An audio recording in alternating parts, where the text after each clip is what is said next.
Mateo 17 y verso 1 en adelante. ¿Lo tienen? Leemos en el nombre del Padre, del Hijo y del Espíritu Santo. 6 días después, Jesús tomó a Pedro, a Jacobo y a Juan su hermano y los llevó aparte a un monte alto. Y se transfiguró delante de ellos y resplandeció su rostro como el sol. Sus vestidos se hicieron blancos como la luz. He aquí desaparecieron Moisés y Elías hablando con él. Entonces Pedro dijo a Jesús: Señor, bueno es para nosotros que estemos aquí. Si quieres, hagamos aquí 3 enramadas, una para ti, otra para Moisés y otra para Elías. Mientras él aún hablaba, una nube de luz los cubrió. Y he aquí una voz desde la nube que decía: Este es mi Hijo amado, en quien tengo complacencia. A él oíd. Al oír esto, los discípulos se postraron sobre sus rostros y tuvieron gran temor. Entonces Jesús se acercó y los tocó y dijo: Levantaos y no temáis. Y alzando ellos los ojos, a nadie vieron sino a Jesús. Que Dios bendiga su palabra. Pueden tomar asiento.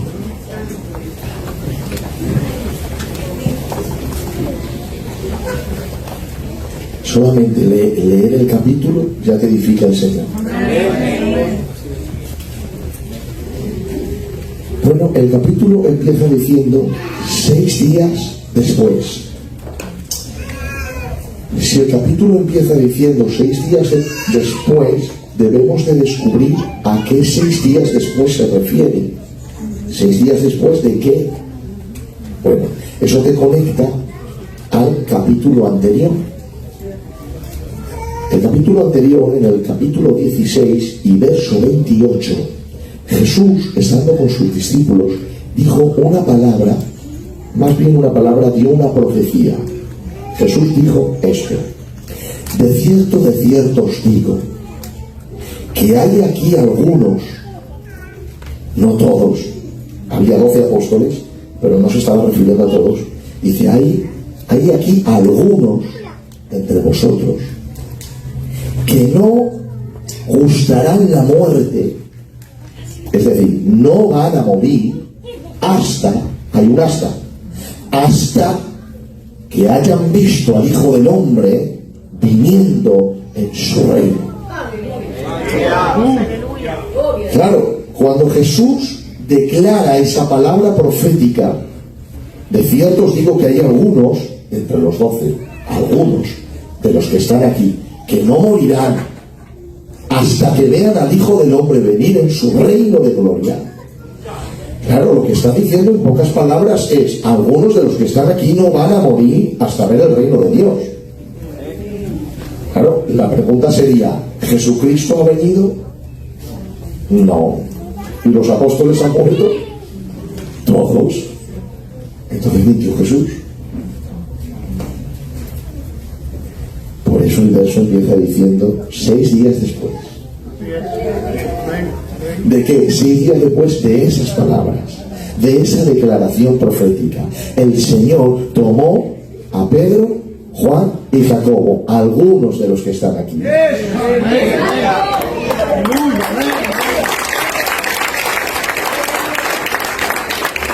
Se los llevó aparte a un monte alto. ¿Y qué es lo que ocurrió allí? Ocurrió lo que va a ocurrir en el milenio, que este es el reino de Dios con poder. Ocurrió que Jesús se transfiguró, porque Cristo cuando venga no va a venir con el cuerpo de carne semejante al pecado, sino con el cuerpo incorruptible, lleno de gloria, y va a reinar desde Jerusalén sobre todas las naciones.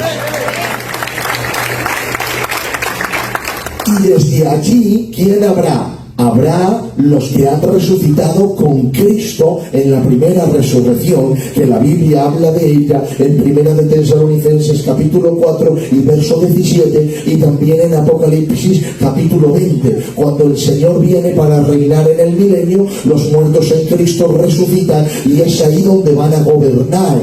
Pero no solo están los apóstoles, también está allí el Israel de Dios.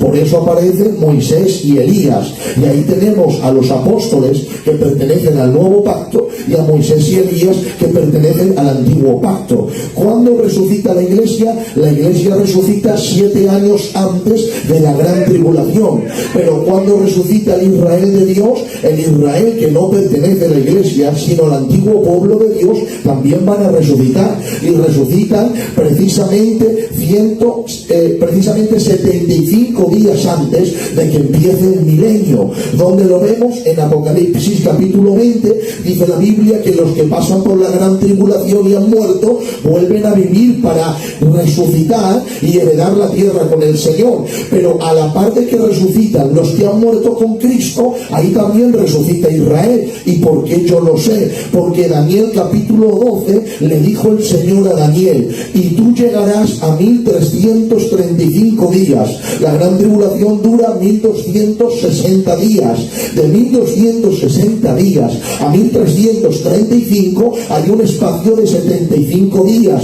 En ese espacio es cuando el Señor viene, juzga las naciones, y le dijo a Daniel: pasados los 1335, tú te levantarás para heredar la tierra que el Señor ha dado a tus padres. Ese levantar está hablando de la resurrección. Si lo conectas con Apocalipsis 20, resucitan los que han muerto en la gran tribulación, pero en ese momento también resucita Abraham, Isaac, Jacob y los profetas, y en medio de ellos resucita también Daniel para heredar la tierra que el Señor les ha prometido. Y ahí se cumple la palabra, todos bajo el reinado de Cristo, los del nuevo pacto, los del antiguo pacto, y Cristo siendo el Rey de Reyes y Señor de Señores sobre todo la nación.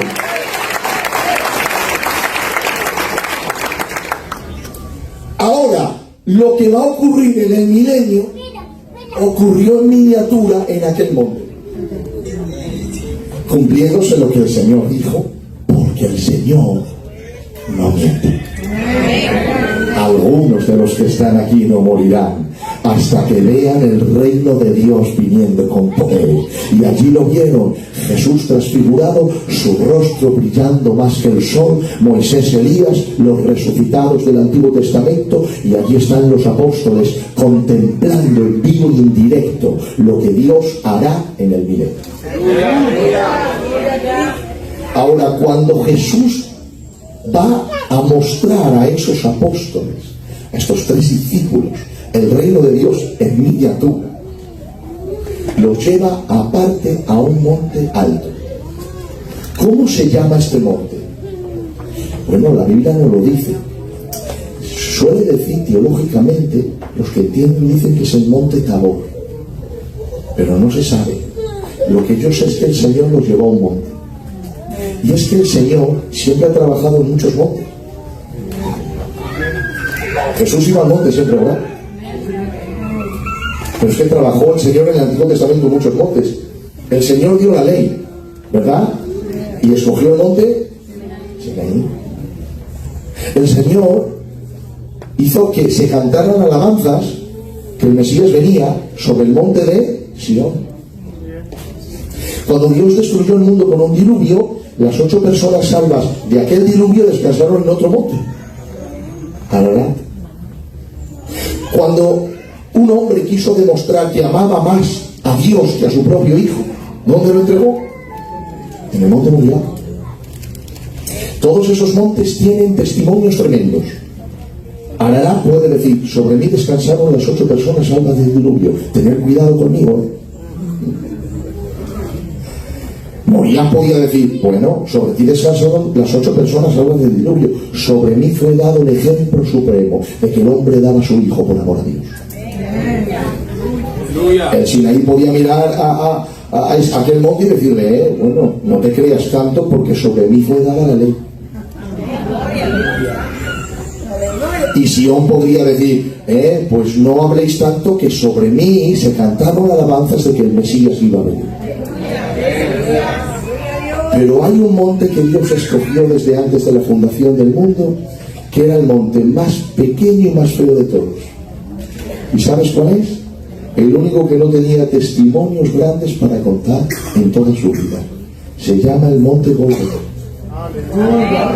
En aquel monte lo único que hubo eran hombres malos que morían en una cruz, abandonando a sus familias buenas porque sus acciones eran malas. Pero un día Dios escogió ese monte. Aleluya. Y ese día el Hijo de Dios fue a ese monte. Y mientras el monte no tenía nada para decir, ese día tuvo todo para hablar. Porque hubiera podido decirle a Sión, sobre ti se cantaron alabanzas de que el Mesías iba a venir. Sobre mi monte se están cumpliendo esas alabanzas que sobre ti se cantaron. Aquel monte podía mirar también al monte Ararat y decirle, sobre ti descansaron las 8 personas salvas del diluvio. Sobre mí está descansando ni más ni menos que el Salvador del mundo. Sí, también podía decir al Sinaí, sobre ti fue dada la ley, pero sobre mí está muriendo la gracia y la redención del mundo entero. También podía decirle a Moriah, sobre ti fue dado el ejemplo supremo de que el hombre daba a su hijo por amor a Dios, pero en mi monte el ejemplo supremo de que Dios está dando a su hijo por amor al hombre.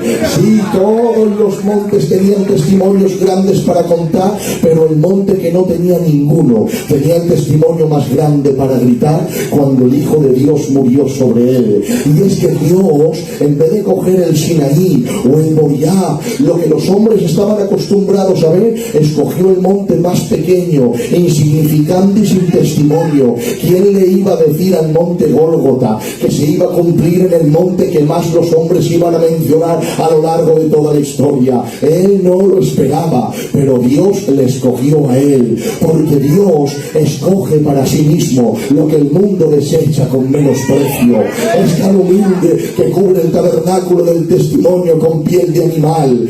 Elige una piedra tosca sin labrar como material que lleva el ara que lleva su tabernáculo, una zarza cual candelabro como su púlpito para su manifestación radiante a Moisés, y un pobre pastorcillo de ovejas como David para hacerle el hombre según su corazón. Así es Dios, hermanos, siempre escoge lo pequeño, lo que no sirve, lo que los hombres no dan un duro por él. A ese Dios le escoge, le llama, lo levanta, lo usa, lo bendice para su gloria. Qué bueno es el Señor. Por eso dice el apóstol Pablo, mirad que no hay muchos grandes entre vosotros, sino que lo necio escogió Dios para avergonzar a los sabios, y lo débil escogió Dios para avergonzar a lo fuerte, y lo que no es, a fin de que nadie se gaste en su presencia. Dios, hermanos, tiene la habilidad de escoger lo que nadie quiere, y desde ahí Él hace su grande obra para llevarse Él la gloria en todo lo que hace. Por eso alguien puede decir, hermano Pedro, pastor Pedro, ¿cómo Dios me va a escoger a mí? No tengo talento, no tengo fuerza, no tengo habilidad. Eres el candidato perfecto para que la mano de Dios te escoja a fin de cumplir su palabra y llevar a cabo su obra. Dios escoge lo que no sirve, lo que no vale, lo que la gente menosprecia. Ese dice Dios, ese es mío. Y voy a trabajar a través de él para que todos se den cuenta que soy yo el que he trabajado en medio de mi pueblo, y él se va a llevar la gloria y la honra y el honor. Y es que la gracia de Dios tiene la particularidad de escoger lo que el mundo ha roto, lo que el pecado ha destruido. La gracia de Dios tiene la habilidad de escogerlo, llamarlo, sanarlo, fortalecerlo y enviarlo.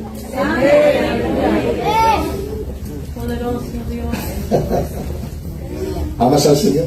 Amén. Yo estoy sintiendo su presencia en este lugar, como Dios nos está hablando. ¿Sabes, hermanos? Dios le encanta la humildad.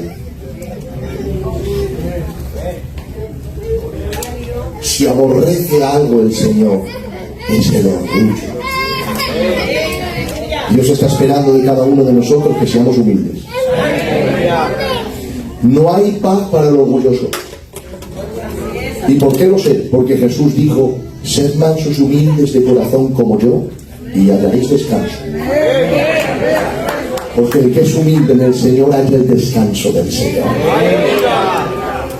Y ahora la gracia de Dios escoge este monte. Cuando escoge este monte, yo me acuerdo del monte Sinaí, porque quiero que vean que aquí, en aquel monte, está ocurriendo algo tremendo. Está Jesús orando, pero no solo está orando. Pedro, Juan y Jacobo, 3 pescadores, están orando con él.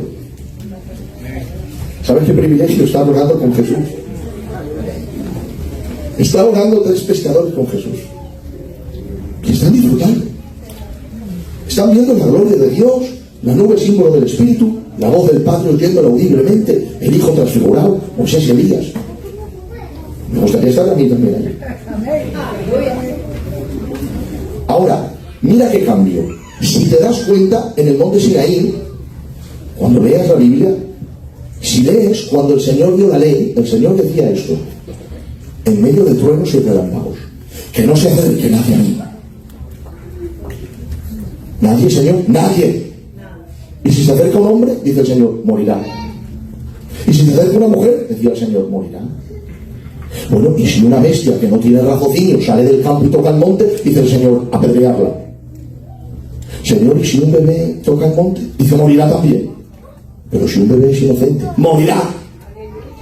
Pero ¿por qué, Señor, no se puede acercar nadie a ti? Porque estoy dando la ley. En otras palabras, estoy exigiendo que el hombre sea tan santo como yo. Quieren acercarse a mí, tienen que ser como yo. Pero el estándar de Dios es tan alto que dice Dios, ni un bebé. En ese monte no se puede acercar nadie. Y en este otro monte, 3 pescadores y pecadores están en un sitio de gloria viendo una visión celestial. Es tremendo. Están en un sitio de gloria viendo una visión celestial. ¿Qué está ocurriendo y qué está pasando? Nos vamos a acercar a la gracia de Dios. Están en un sitio de gloria viendo una visión celestial. Y dice la Biblia, Jesús se transfiguró y sus vestidos se hicieron blancos como la luz. ¿Sabes? El vestido de los judíos era marrón, pero cuando Jesús se transfigura, el vestido marrón se convierte en blanco. Porque lo que se transfiguró fue lo que había en el interior de Jesús. Es decir, Jesús dejó salir un poquito lo que había dentro de él. Y el vestido marrón se convirtió en blanco. Porque lo que tienes dentro al final sale. Y hay gente que lo que tiene dentro no es bueno. Por eso, cuando saca lo que tiene dentro, hace daño alrededor. Hay otros que lo que tienen dentro es el poder del Espíritu Santo y la comunión con el Espíritu de Dios, y lo que sacan para afuera está afectando el interior. Dios quiera que en cada uno de nosotros esté dentro la comunión del Espíritu Santo para que afectemos a los demás y acorde a la gloria de Dios.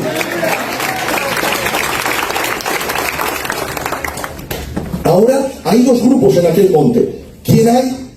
Está, vamos a poner aparte de Jesús, está Pedro, Juan y Jacobo, pescadores. Y por otra parte está Moisés y Elías, los profetas. Pregunto a la iglesia del Señor, ¿quién tiene mayor ministerio? ¿Los pescadores de Galilea o los profetas de Israel? ¿Quién tiene mayor responsabilidad? ¿Los pescadores, que si no pescan no comen, o los profetas? ¿Quién era Moisés y Elías? Bueno, voy a decir lo que era Moisés. Tenía un ministerio polifacético. Era juez, gobernador, predicador, pastor, legislador, intercedor, estratega militar, ministro de salud, ministro de economía, adorador, compositor y profeta. Ese era Moisés. Él levantaba la mano y el Señor enviaba una plaga. Levantaba la mano y el Señor enviaba otra plaga. Golpeó la roca y salió agua. Hizo una oración y el Señor la contestó. Una sola oración, 40 años. Oró un día y Dios contestó la oración 40 años. Todos los días, excepto los sábados, enviaba pan. Impresionante, ¿verdad? Pero ¿quién era Elías? Elías era un hombre del lago del fuego. Una vez oró y dice la Biblia que se paró en el agua 3 años y 6 meses. Otra vez volvió a orar y dice la Biblia que el agua volvió de nuevo. Otra vez, estando en el monte, dijo: si yo soy hombre de Dios, fuego del cielo venga y os consuma. Y mató en 3 ocasiones a 102 hombres. Otra vez dice la Biblia que cuando pasa por el Jordán, las aguas se abren. Y cuando viene el Jordán y se vuelve otra vez de nuevo, viene un torbellino de fuego y se lo lleva al cielo. El hombre del lago del fuego. ¿Pero quién era Pedro, Juan y Jacobo en aquel momento? Pescadores que si no pescaban no comían. ¿Quién era Juan y Jacobo? Boanerges, Jesús los llamó, hijos del trueno. Porque quisieron entrar a Samaria y los samaritanos dijeron: no podéis entrar aquí. Se le quedó mirando Juan y Jacobo y dijo: Señor, que no nos dejan entrar. Señor, vamos a hacer como Elías, que descienda fuego del cielo y los mate a todos. Hay gente que tiene Biblia hasta para hacer daño. Porque estaban mencionando, pero Jesús se les queda mirando y le dice: vosotros no sabíais que espíritu sois. Necesitaban liberación. No sabéis de qué espíritu sois, porque yo, Jesús, no he venido a perder las almas. Yo, Jesús, he venido a salvar las almas.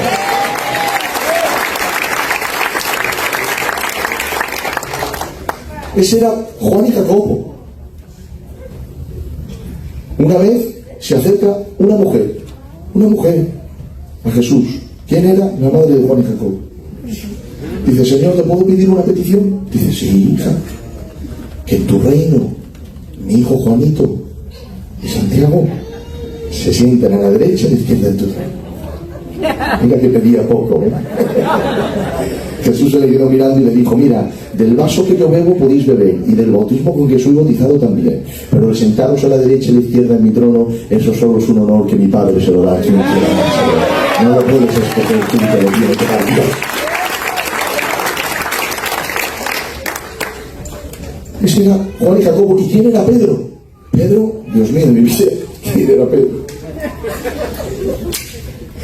Era el primero en todo, hermanos. El primero en todo. Si leen la lista de los apóstoles, siempre está Pedro, Juan, Jacobo, Andrés, siempre Pedro. Sí. Pero también fue el primero en andar por las aguas. Y el primero en hundirse. Fue el primero en confesar que Jesús era el Hijo de Dios. Jesús dijo: ¿qué dicen los hombres quién soy yo? Y fue salir a la palestra y decir: tú eres el Cristo, el Hijo del Dios viviente. Pero aunque fue el primero en traer la revelación, también fue el primero en negar al Señor, jurando que no lo conocía a diestra y siniestra. No sé quién es este hombre. Cuando Jesús resucita, dice la Biblia que Pedro sale corriendo y Juan corre más a prisa que Pedro, porque era más joven, pero al final se queda en el sepulcro y dice la Biblia que fue Pedro el primero en entrar al sepulcro y descubrir que el Señor había resucitado. No solo eso, también fue el primero en cortar la oreja a Marco, fue el primero en crear una revolución cuando alguien quería hacer daño a Jesús. Era el primero en negarle y el primero en luchar por él. Era el primero en andar y el primero en hundirse. Era el primero en la lista y el primero en traicionar. También fue el primero en predicar los 2 sermones evangélicos, no solo a los judíos, sino también a los gentiles. Era el primero en todo, hermanos. Y ahí estaba Pedro, el primero. 3 pescadores, viendo una visión celestial y escuchando una conversación de gracia, viendo al Señor transfigurado. Y aquí estaba el gran profeta Elías y el gran profeta Moisés, y aquí estaba Pedro, Juan y Jacobo. Pero vuelvo a preguntar: ¿quién tenía mayor ministerio? ¿Moisés, Elías o Pedro, Juan y Jacobo? ¿Quién tenía mayor responsabilidad? ¿Juan, Pedro, Jacobo o Moisés y Elías? Bueno, pues aparentemente era más grande Moisés y Elías en ese momento, pero en el reino de Dios no era así. ¿Por qué? Porque la Biblia dice que el Antiguo Testamento es la sombra de lo que iba a ocurrir en el verdadero, en el nuevo pacto. Quiere decir que Moisés y Elías, aunque ministraron gloria, administraron solamente la sombra de lo que estos pescadores iban a ministrar ahora. Oh, Elías se ministró en el altar, pero ellos iban a ministrar desde la cruz. Moisés ministró desde el sacerdocio, pero ellos eran los apóstoles. Moisés sacrificó el cordero, pero ellos iban a predicar del cordero. Ellos solamente estaban reflejando las sombras, ellos iban a traer lo verdadero. Por eso eso el apóstol Pablo hizo una comparación entre su ministerio y el ministerio de Moisés. Y él dijo, el ministerio de Moisés era de muerte, el mío es de vida. El ministerio de Moisés es de condenación, el mío es de justificación. Moisés se tenía que poner un velo para que el pueblo no viese que la gloria se le iba apagando. Yo a cara descubierta reflejo como en un espejo la gloria del Señor. ¡Apláudele a Él!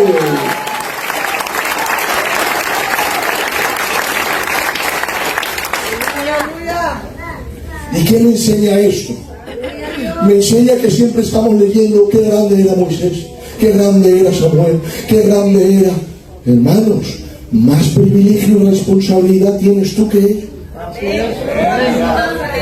Porque tú tienes el mensaje del Hijo de Dios dentro de ti para predicarlo a todo aquel que esté a tu lado, dando testimonio de que el Evangelio es poder de Dios para salvación a todo aquel que cree.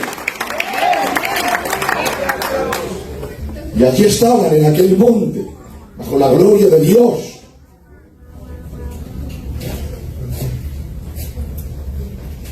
En el monte Sinaí no se puede acercar un bebé. Y en este otro monte, 3 pecadores están en un sitio de gloria viendo una visión celestial. Pero ahora ocurre algo. Se lo voy a decir. Dice la Biblia que Moisés y Elías hablaban con Jesús. ¿Qué conversación sería, eh? El Señor envió a Moisés y Elías que ya estaban muertos, hablando con Jesús. A mí me gustaría saber qué hablaban. Pues yo lo sé. ¿Quieres que te lo diga? La Biblia dice que hablaban acerca de la partida de Jesús. La conversación no era de ley, era de gracia. Estaban hablando de la muerte del Hijo de Dios. Me imagino a Elías que le dice a Moisés, le voy a dar el mensaje porque Dios me lo ha dicho. Sí, Jesús, tú eres el escogido de Dios para morir.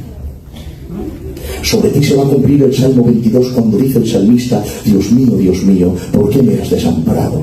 ¿Por qué estás tan lejos de mi salvación? Clamo de día y no me oyes, y de noche ven para mi reposo. Mas yo no soy hombre, soy un gusano, oprobio de los hombres y despreciado del pueblo.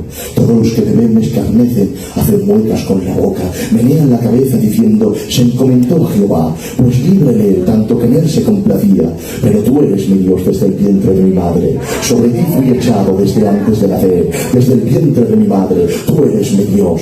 Oh, fuertes toros de Basán me han rodeado, abrieron contra mí su boca como león rapaz y rugiente. Porque mi lengua se pegó a mi paladar, puedo contar todos mis huesos y se está derritiendo mis entrañas en medio dentro de mí. Porque perros me han rodeado, me han hecho cuadrilla de malignos, horadaron mis manos y mis pies, contar puedo todos mis huesos. Entre tanto ellos me miran, me observan, reparten entre sí mis vestidos, sobre mis ropas echan suertes, mas tú, Jehová, fortaleza mía, apresúrate a socorrerme, salva de la espada mi alma, salva del poder del perro mi vida, líbrame de la boca del león, sálvame de los cuernos del búfalo. Ese era el mensaje de gracia que Elías le estaba diciendo a Jesús. Se va a cumplir proféticamente la muerte de lo que está escrito en el Salmo 22, 1000 años antes de que se cumpliese, pero tú eres el escogido de Dios. Me imagino, hermanos, que Moisés se le queda mirando a Elías y le dice, déjame darle el mensaje ahora que Dios me ha enviado para decirle, sobre ti no solo se va a cumplir el Salmo 22, también se va a cumplir Isaías 53, cuando dijo el profeta, ¿quién ha creído sobre nuestro anuncio? ¿Sobre quién se ha manifestado el brazo del Señor? Subirá cual renuevo delante de él, como raíz de tierra seca. No hay parecer en él ni hermosura, le veremos más inatractivo para que le deseemos. Varón de dolores, experimentado en quebranto, como que escondimos de él el rostro, fue menospreciado y no lo estimamos. Ciertamente él llevó nuestras enfermedades y sufrió nuestros dolores, y nosotros le tuvimos como azotado de Dios y herido, mas él herido fue por nuestras rebeliones, molido por nuestros pecados, y el castigo de nuestra paz fue sobre él, y por su llaga fuimos nosotros curados. Ciertamente nosotros nos descarriamos como ovejas, cada cual por su camino, mas Jehová cargó en él el pecado de todos nosotros. Angustiado él y afligido, no abrió su boca, como cordero fue llevado al matadero, como oveja delante de sus trasquiladores, enmudeció y no abrió su boca. Por cárcel y por juicio fue quitada su vida, y su generación, ¿quién la contará? Porque aunque la muerte hubo con los impíos, también en el sepulcro fue con los ricos. Mira el fruto de la aflicción de su alma, lo mirará y quedará satisfecho. Mi siervo orará por los transgresores y justificará a muchos.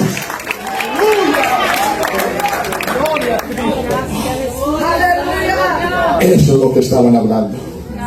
La conversación era de ley, era de gracia. En la ley no se puede acercar nadie, y en este monte 3 hombres pecadores están en un sitio de gloria, viendo una visión celestial, escuchando una conversación de gracia. Y no aparece el Dios del Sinaí para tirarlos. Fuera de aquí. ¿Pero qué ha pasado? ¿Cambia Dios? No. Y como Dios en este monte no deja que nadie entre, y en este otro monte, venga, que pase todo el que quiera. ¿Se habrá hecho Dios, aleluya? ¿Qué es lo que ha ocurrido? ¿Por qué en este monte Dios no deja que nadie entre, y en este otro monte 3 hombres pecadores están en un sitio de gloria, están viendo una visión celestial y están escuchando una conversación de gracia? ¿Sabes cuál es la diferencia entre el primer monte y el segundo? Es que en el primero está la ley, en el segundo está Jesús.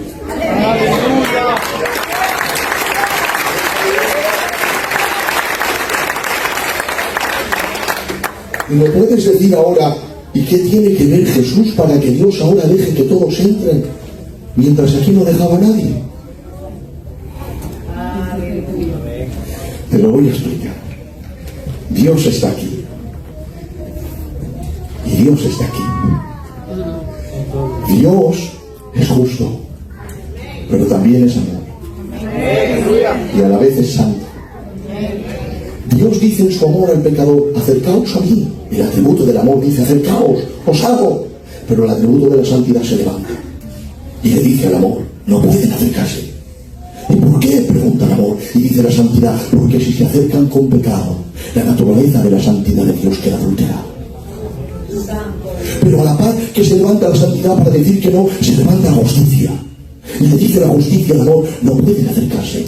Porque si se acercan, a fin de que la naturaleza santa de Dios no quede adulterada, antes de que se acerquen yo los mato. Y así salvaguardo yo la santidad de Dios. Pero el amor está continuamente diciendo, venid, acercaos, salvaos. Y la justicia de Dios dice, no se puede. Si se acercan, tengo que guardar la pureza de Dios, los mataré. Por eso la Biblia dice que la paga del pecado es la muerte. ¿Y qué es lo que hace Jesucristo? Jesucristo, como el Cordero de Dios, viene y se pone entre la santidad de Dios y la justicia de Dios. Se pone entre Dios y el pecado. ¿Y qué es lo que hace Dios? Cargó el pecado de todos nosotros en el cuerpo de su Hijo Jesucristo. Y cuando cargó su pecado, nuestro pecado, en el cuerpo de su Hijo Jesucristo, en la ira de Dios que tenía que castigar el pecado, se levanta. Y cuando se levanta para castigar el pecado del mundo, ¿dónde ve el pecado del mundo? Ve el pecado del mundo depositado en el cuerpo de su Hijo. Y es ahí cuando Dios juzga el pecado del mundo en el cuerpo de Jesús. Y cuando Dios juzga el pecado del mundo en el cuerpo de Jesús, ¡pah!, mata al Hijo de Dios. La justicia de Dios queda satisfecha, la santidad de Dios queda honrada. Y es en el momento que Dios le dice al pecador, ahora acércate a mí en mi amor, porque cuando pases, pasarás por la sangre del Cordero. Ella te limpiará de todo pecado, y el pecado que tenías que recibir tú, la paga del pecado que tenías que recibir, ahora lo ha recibido el Hijo de Dios. De manera que Dios ya no puede castigarnos por nuestro pecado, porque castigó a Jesucristo en nuestro lugar. Dios ha quedado satisfecho, su ley ha quedado honrada, la santidad ha quedado salvaguardada, y ahora nosotros podemos acercarnos a Dios sin que la ira de Dios venga sobre nosotros, porque en nuestro lugar murió Jesucristo, el Hijo de Dios. Por eso en la ley no se podía acercar nadie, y en este monte hay 3 hombres pecadores en un sitio de gloria, viendo una visión celestial y escuchando una conversación de gracia, porque ahí estaba Jesús, el amigo de los pecadores. Esto me enseña que nosotros le debemos la vida a Jesús. Ha sido por Él que nos podemos acercar a Dios Padre, porque Él intercede por nosotros delante del Señor, de acuerdo a su muerte en la cruz.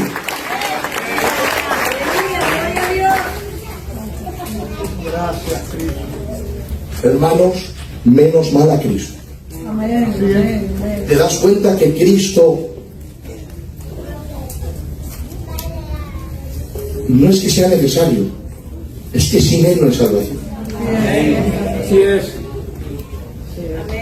Es que los evangélicos no decimos en contraposición a los católicos que solo Cristo y Cristo, Cristo porque nos dé la gana. Es que lo decimos por necesidad. Solamente Cristo, porque solamente Él ha podido reconciliar al pecador con un Dios santo bajo la muerte del Calvario.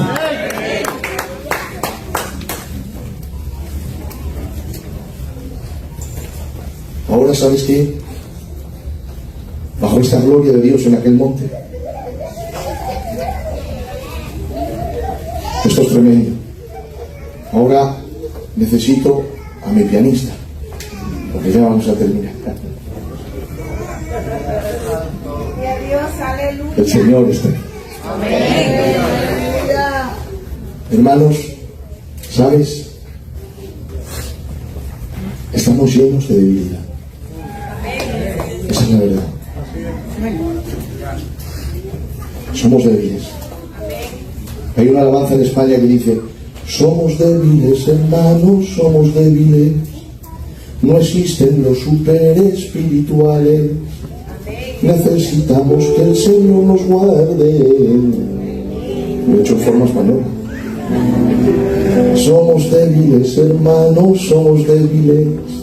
No existen los superespirituales.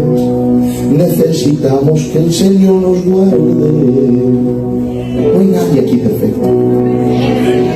Todos hemos pecado contra el Señor. Por eso, en este ambiente de gloria, por eso, estos hombres que están viendo una visión celestial y están escuchando una conversación de gracia, pasa algo tremendo. ¿Quieren que se lo diga? Dice la Biblia que dice Pedro: Señor, ¿cómo? O sea, la ley no se puede acercar a nadie. Aquí, 3 hombres pecadores están en un sitio de gloria, viendo una visión celestial, escuchando una conversación de gracia, y encima Pedro, con una espada pegada a su muslo, se mete en la conversación. Señor, bueno es que estemos aquí. Hagamos 3 enramadas, una para ti, para Moisés y para Elías. Pero Pedro, ¿por qué te metes tú en la conversación? ¿No tienes bastante que Dios te haya dejado ya estar en un sitio de gloria, viendo una visión celestial y escuchando una conversación de gracia? Y encima, cortas a Moisés y Elías para hablar tú.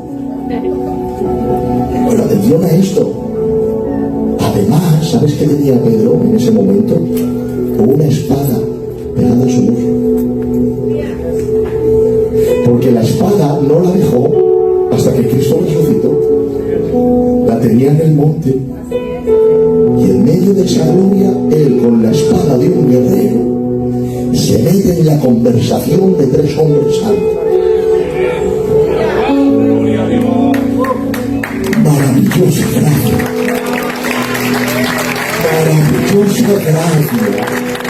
Y no aparece el Señor en el Sinaí para decirle: Pedro, fuera de aquí. No. ¿Por qué? Porque la sangre de Jesús ha hecho cesar los truenos del Sinaí. Nos ha callado. No digas nada contra el pecador que se arrepiente, porque la sangre del Hijo de Dios lo ha limpiado. Eso me habla de las debilidades que tenemos cada uno de nosotros. Puedes decirme: hermano Pedro, yo no me puedo acercar a Dios, estoy lleno de debilidad. Que no sea la excusa. No permitas que Satanás use tu debilidad y tu flaqueza para que no te acerques a Dios. Porque te digo desde aquí, bajo el ministro de Dios que soy, y bajo el nuevo pacto, que te puedes acercar a Dios. que puedes subir al monte, que puedes ver la visión celestial, que puedes estar en un sitio de gloria y que con tus debilidades te puedes meter en la conversación de gracia y Dios no te va a tirar, entre tanto que siempre le pidas perdón por tus pecados y le digas: perdóname, Señor, por mis pecados, porque mientras confieses tu pecado va a haber gracia para ti, y gracia para ti, y gracia para ti, y gracia para mí. La gracia es abundante. Acércate al trono de la gracia, porque Cristo, el Hijo de Dios, ha muerto por ti. Ahora te pregunto, ¿con qué debilidad estás luchando? ¿Cuál es el telón de Aquiles que te está apartando del Señor? ¿Qué es lo que está marcando tu vida espiritual? Porque aquí podemos cantar victoria, pero nosotros sabemos que en la intimidad todos tenemos nuestra debilidad.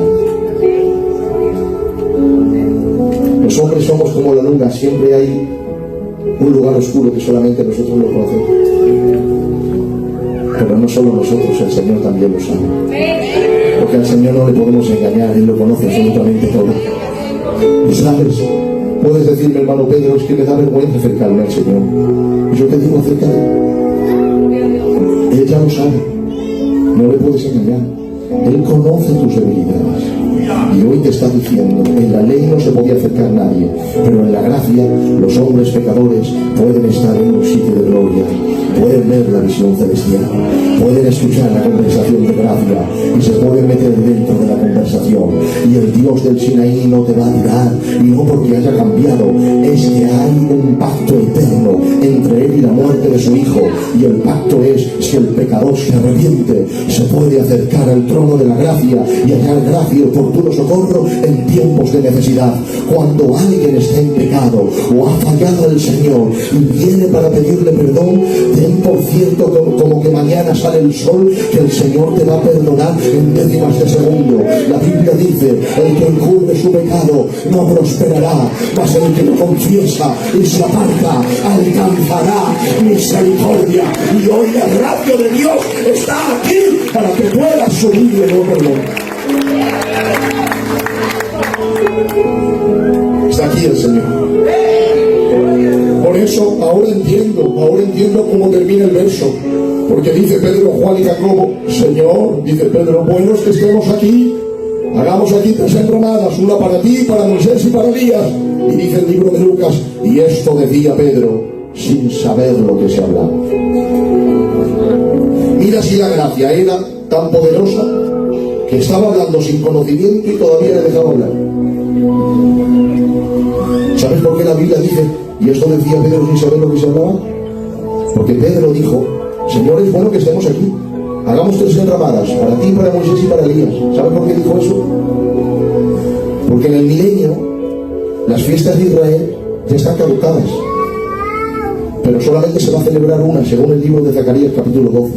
¿Sabes cuál es? La fiesta de los tabernáculos.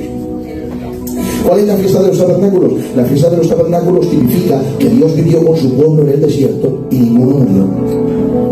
Y el sol no les dio. Y ellos crecieron y las ropas crecían con ellos. Y había pan y agua abundante para todos. Entonces el Señor dijo: para que los israelitas no se olviden de lo que yo he hecho, aunque tengáis casas, salir el día 10 del 7º mes y hacer una pequeña chabola, coger ramas de los árboles y hacer una pequeña cabaña y meteros ahí. Y como los niños somos preguntones, los niños van a decir: papá, ¿por qué estamos aquí en esta semana si tenemos la casa al frente? ¿Por qué estamos aquí? ¿Por qué no vamos a la casa? Entonces el Señor le dijo a los padres: entonces le diréis a los hijos, esto es porque en el desierto el Señor nos guardó 40 años en el desierto sin que el sol nos agobiara, la luna nos agobiara, nos dio pan, nos dio agua, hizo que crecieran las vestiduras en medio de nosotros. Pues esta fiesta, hermanos, esta fiesta es la única que se va a celebrar en el milenio. Zacarías capítulo 12 dice que se celebrará la fiesta de los tabernáculos, que se hace como una enramada. ¿Y sabes qué creen los judíos? Hay una historia entre los judíos que dice que antes de que venga el Mesías, 3 días antes va a venir Elías. Por eso cuando Pedro, Juan y Jacobo están en el sitio de gloria, viendo la visión celestial, escuchando la conversación de gracia, y ven a Elías, entonces Pedro, viendo a Elías, dice: ya está, ha terminado el fin del mundo, vamos a hacer 3 enramadas, celebremos la fiesta, ha terminado todo, hagamos 3 enramadas, una para ti, otra para Moisés y otra para Elías. Por eso dice la Biblia, y esto decía Pedro, sin saber lo que se hablaba, porque lejos de terminar, no habían empezado, porque no empezaba el milenio, empezaba el Evangelio. Pedro creía que había terminado y estaba a punto de empezar. Por eso te digo, no creas que ha terminado tu vida espiritual porque has fracasado. Estás a punto de empezar, por la gracia de Dios, en el Evangelio, a ver la gloria de Dios en tu casa y en tu vida, porque Dios tiene más para ti. Ahora entiendo.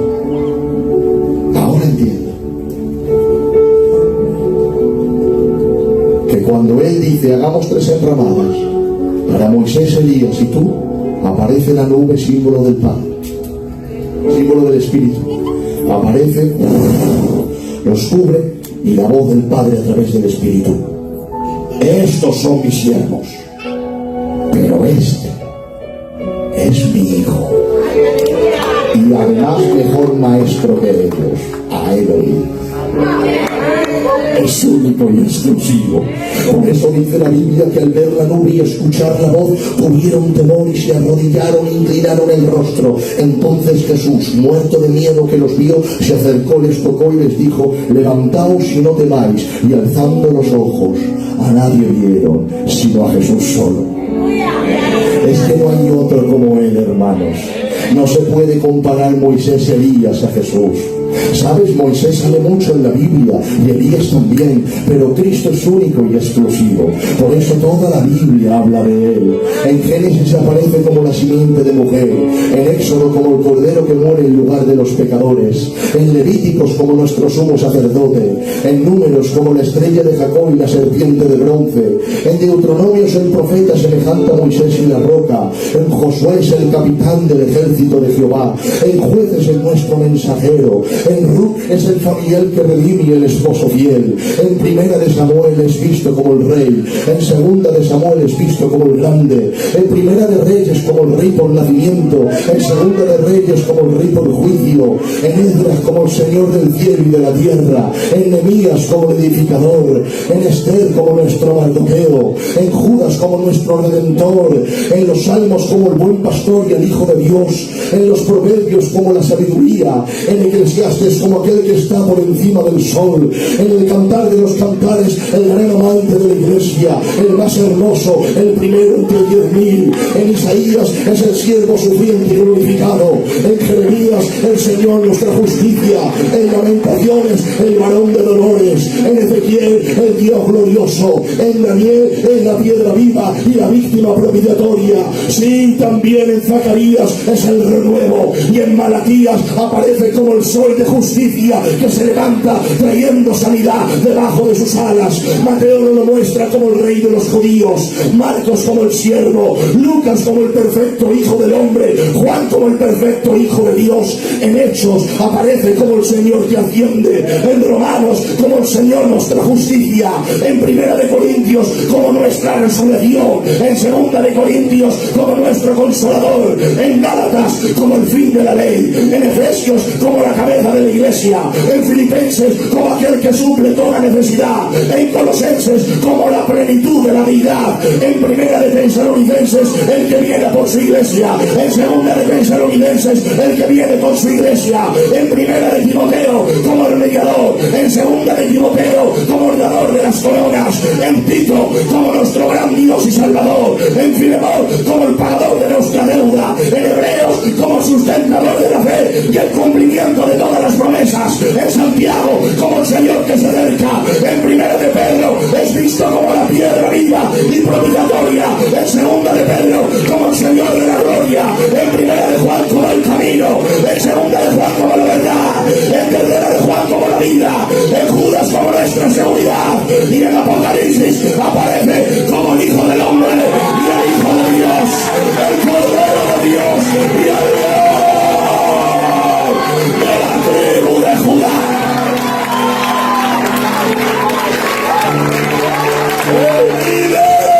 Y aquí.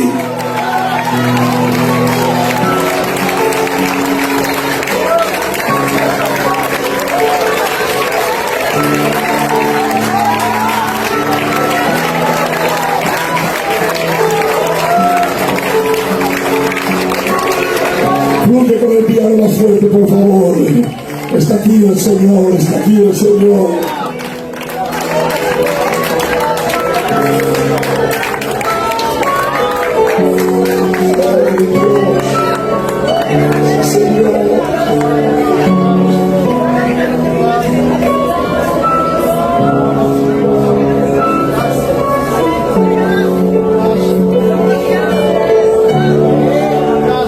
Ahora entiendo el verso. Y alzando los ojos a nadie vieron, sino a Jesús solo. Es que no hay otro como Él. Es único y exclusivo. Es el Dios perfecto para el hombre y el hombre perfecto para Dios. Es aquel que nos ha salvado de la condenación del pecado y del infierno y nos ha reconciliado con Dios su Padre. Oh, yo alabo su nombre y bendigo su persona en esta noche. Oh, Jesús de Nazaret.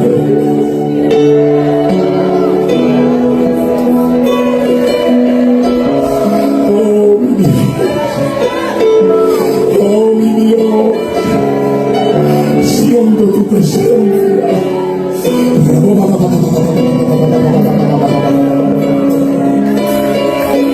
Pueden venir al altar y arrodillarse ante el Señor y darle gloria y darle honra. Aleluya. Oh, mi Dios. Oh, viene la gente quebrantada ante el altar de Dios para arrodillarse delante del Señor Jesús y confesar: Señor, te entrego mi vida, te entrego mi casa. Eres único, eres exclusivo. Tú has salvado mi vida, has perdonado mis pecados, me has dado vida eterna. Yo siento su presencia, yo siento su presencia en este lugar.